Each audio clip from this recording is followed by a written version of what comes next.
સાબરકાંઠા જિલ્લામાં હિંમતનગર મોતીપુરા પાસે 4 દિવસ અગાઉ આર્મીના જવાન તેમજ પોલીસ વચ્ચે થયેલ ઘર્ષણ મામલે ગતરોજ હિંમતનગરમાં ભારે વિરોધ સાથે કેટલાક વ્યક્તિઓ દ્વારા મોતીપુરા પોલીસ ચોકીમાં તોડફોડ સહિત ભારે વિરોધ નોંધાવતા પોલીસે સર્વેલન્સ સહિત એલસીબી એસઓજી સહિતની ટીમોએ તત્વોની ઓળખ કરવાની શરૂ કરી છે। સાથે ચોરીમાં તોડફોડ કરનારા સામાજિક તત્વો વિરુદ્ધ ફરિયાદ નોંધવાની તજવીજ એ ડિવિઝન પોલીસ મથકે હાથ ધરી છે। ગાડીના બ્લેક ફિલ્મ મામલે આર્મીના જવાન અને પોલીસ વચ્ચે થયેલી મારામારી અને આર્મીના જવાન સામે ફરિયાદને લઈને ગુજરાતભરના માજી સૈનિકોની એક માંગણી ખાતે રેલી નીકળી હતી અને આયોજનપત્ર કલેક્ટરને આપી ત્યારબાદ જિલ્લા પોલીસ વડાએ આવેદનપત્ર આપ્યું હતું। તે સામાન્ય પણ રીતે પોતાની માંગણીઓ સહિત ન્યાય માટે વિરોધ પ્રદર્શન કરવા યોગ્ય છે। જોકે સરકારી માલ સામાન સહિત મિલકતને નુકસાન પહોંચાડવું અતિ ગંભીર ગુનો બનતો છે। સાથોસાથ માજી સૈનિકોની રેલી અને ઉગ્ર વિરોધ પ્રદર્શનમાં તકનો લાભ ઉઠાવીને કેટલાક અસામાજિક તત્વો કાયદોને વ્યવસ્થા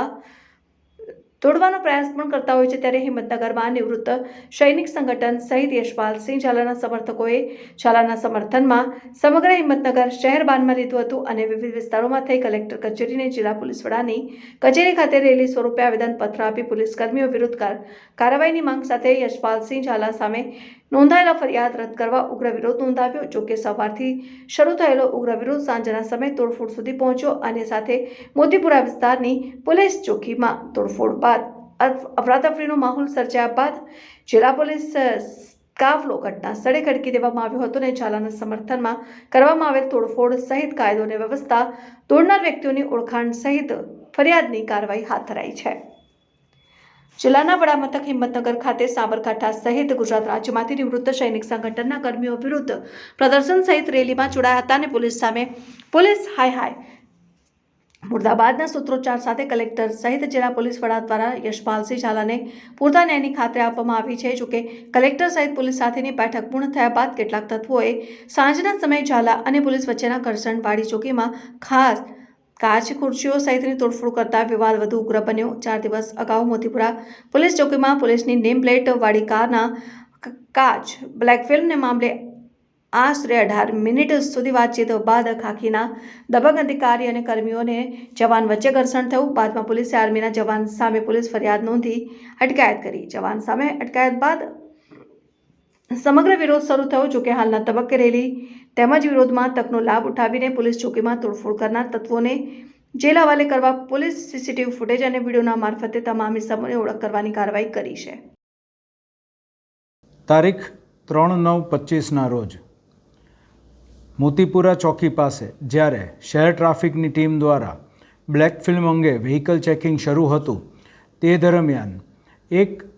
પોલીસના સ્ટીકરવાળી કાળા કાચવાળી અલ્ટો ગાડી ત્યાંથી નીકળતા અને પોલીસ દ્વારા તે બાબતે ધ્યાન જતાં તુરંત જ સિટી ટ્રાફિકની ટીમ દ્વારા તે ગાડીને રોકીને આગળ તેની પૂછપરછ શરૂ કરવામાં આવી હતી। જેમાં બેસેલ ઈસમ દ્વારા સૌપ્રથમ તો પોતે પોલીસ સ્ટાફ હોવાનું જણાવેલ, ત્યારબાદ વધુ આ બાબતે પોલીસ દ્વારા પૂછપરછ કરતાં પોતે પોલીસના ઓળખીતાની ગાડી લઈને નીકળેલ છે તે મુજબ જણાવેલ અને આ બાબતે જ્યારે મેમો ભરવાનું જાણ કરતાં પોતે આર્મીમાં હોવાનું પણ જણાવેલ। પોતે પોતાનું નામ યશપાલસિંહ ઝાલા તરીકે ઓળખ આપેલ હતી અને આર્મીનું આઈ કાર્ડ માંગતા તેમની પાસે કોઈ આઈ કાર્ડ કે એવું કંઈ ન હોય તેથી પોલીસ દ્વારા આ બાબતે આર્ગ્યુમેન્ટ ન કરી મેમો ભરવા માટેની સૂચન કરતાં સતત આશરે 12 થી 13 મિનિટ સુધી આર્ગ્યુમેન્ટ શરૂ રાખેલ હતી અને મેમો નહીં ભરવા બાબતે અને ગાડી ડિટેન નહીં કરવા દેવામાં આવે તે બાબતે તેણે જણાવેલ હતું। આ બાબતે ત્યારબાદ પોલીસ દ્વારા જ્યારે તે ગાડી લઈને જવાનો પ્રયત્ન કરે છે ત્યારે તેને રોકી અને કાયદેસરની કાર્યવાહી કરવાનો પ્રયત્ન કરતાં વધુ આ બાબતે ઉગ્ર દલીલો અને ઝપાઝપી થાય છે અને તેની અંદર પોલીસ દ્વારા જરૂરી કાયદેસરની કાર્યવાહી હાથ ધરવામાં આવે છે અને આ કાર્યવાહીના ભાગરૂપે તપાસ હાથ ધરવામાં આવે છે। સદર તપાસની બાબતે જે નિવૃત્ત સૈનિક સંગઠન છે તેઓ દ્વારા રજૂઆત કરવા અર્થે આજરોજ 8/9ના રોજ એક રેલીનું આયોજન કરવામાં આવેલું હતું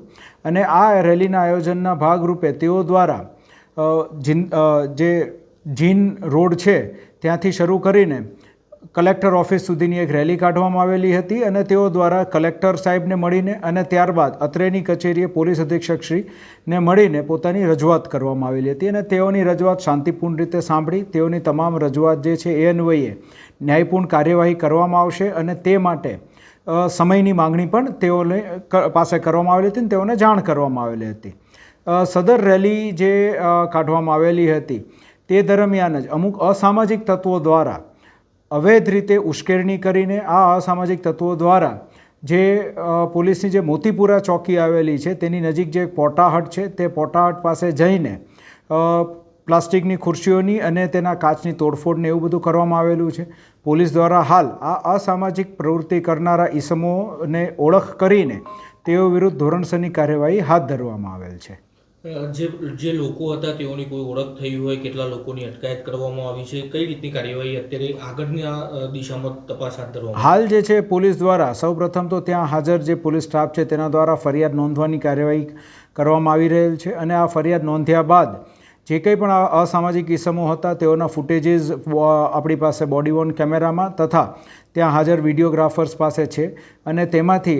જેણે પણ આ પ્રવૃત્તિ કરી છે તે તમામને આઈડેન્ટિફાઈ કરી એક પછી એક તમામ વિરુદ્ધ કાયદેસરની કાર્યવાહી કરવામાં આવશે. કોઈ આરોપીઓની ધરપકડ કરવામાં આવી હોય એવું હાલ ફરિયાદ દાખલ કરવામાં આવી રહી છે અને આગામી 24 કલાકની અંદર ફર્ધર પ્રોસિજર આમાં કરવામાં ખાસ કરીને જે બેઠક યોજવામાં આવી હતી નિવૃત્ત જે આર્મી જવાનો છે તેઓની શું માંગ હતી, શું બેઠકની અંદર ચર્ચા કરવામાં આવી હતી? નિવૃત્ત આર્મી જવાનો દ્વારા જે પોતાની અલગ અલગ માંગણી રાખવામાં આવેલી હતી તેની અંદર મુખ્ય મુદ્દાઓ જે છે જે હું આપને દર્શાવું તો જે પોલીસ દ્વારા એફઆઈઆર જે નોંધવામાં આવી છે તે અન્વયની તેમની રજૂઆત હતી, જેમાં તેઓ દ્વારા જે જ્યુડિશિયલ કમ્પ્લેન લોન્ચ કરવામાં આવેલી છે તે બાબતે તેઓને સમજ કરવામાં આવેલી હતી. ત્યારબાદ જે છે આર્મીના જે નિવૃત્ત સૈનિકો જે છે તેઓ દ્વારા જ્યારે કોઈપણ પ્રકારનું સરકારી વિભાગની અંદર પોતાની કોઈ પણ રજૂઆત કરવામાં આવે તો તેનું તાકીદે અમલવારી કરવામાં આવે તેવી તેઓની રજૂઆત હતી. જે અંગે તેઓને જ્યારે પણ પોલીસ વિભાગમાં કોઈપણ પ્રકારની જરૂરિયાત જણાય, જેમ કે તેઓને અનેકવાર એ લોકો હથિયાર લાઇસન્સ માટે નિવૃત્ત આર્મી જવાનો આવતા હોય છે, સિક્યુરિટી એજન્સીઝ માટે આવતા હોય છે, અને એ ઉપરાંત બીજી પણ અનેક આર્મીના નિવૃત્ત જવાનોને પોલીસ વિભાગની જરૂરત પડતી હોય છે, ત્યારે સત્વરે પોલીસ વિભાગ દ્વારા તમામ પ્રકારની કાર્યવાહી પૂર્ણ કરવામાં આવે છે અને મદદરૂપ થવામાં આવે છે. તે બાબતે તેઓને જાણકારી આપવામાં આવી હતી, જેનાથી તે લોકો સંતુષ્ટ થયેલ હતા અને તેઓ દ્વારા જે કંઈ પણ આ આખો બનાવ બનેલો છે તેમાં તટસ્થ તપાસ થાય અને યોગ્ય ઇન્ક્વાયરી થાય તેવી માગણી કરવામાં આવેલી હતી. જે અન્વયે પણ પોલીસ વિભાગ દ્વારા જે ઇન્ક્વાયરી કરવામાં આવશે અને તટસ્થ તપાસ કરવામાં આવશે તે તેઓને બાંહેધરી આપવામાં આવેલી હતી અને તેથી જે હાજર જે કંઈ પણ જે વિવિધ સૈનિક સંગઠનના જે આગેવાનો હતા તે લોકો સંતુષ્ટ થઈને